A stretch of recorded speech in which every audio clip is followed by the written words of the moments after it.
Hi, fifth graders. How are you? Okay, I will explain the vocabulary words, so pay attention. So the first word is scheme. It's a plan for doing something. So when you do a scheme, is you try to like I'm going to read you a sentence.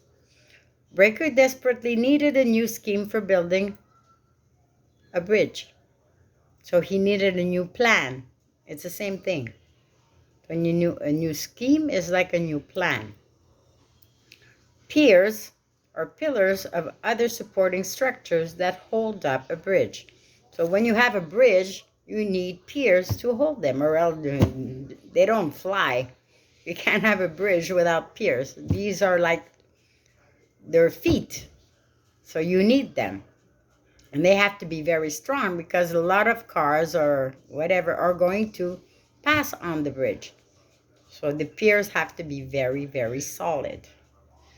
Gorge is a narrow, deep valley with high, rocky sides.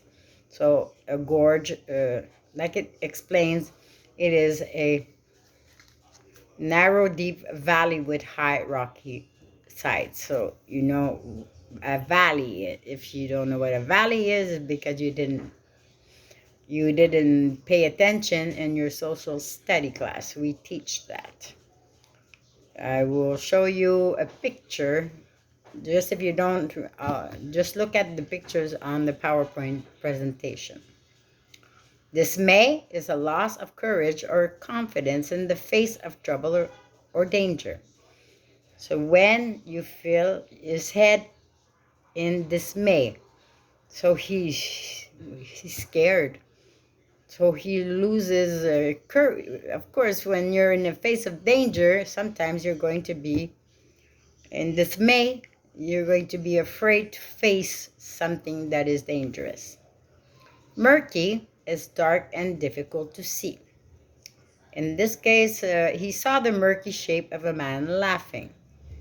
So when you see only like shades or something you can't really see, that is murky.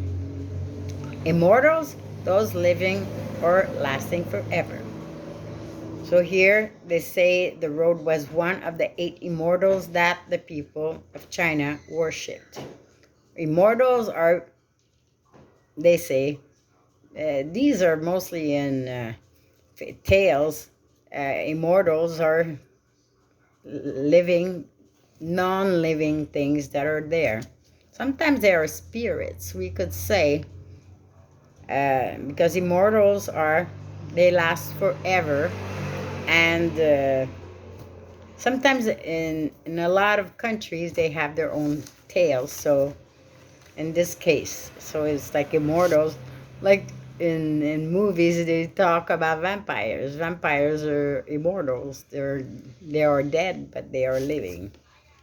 So not in the story, but we're talking about the old man, remember, in the story.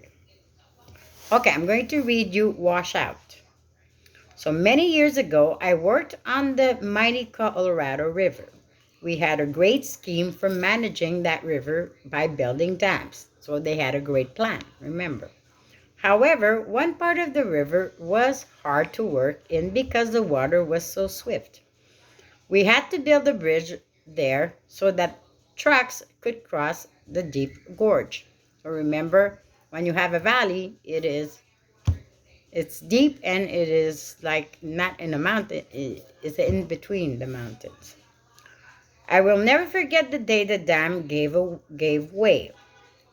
We had just finished building 2 piers downstream for the dam. So remember, the piers are what's holding the bridge.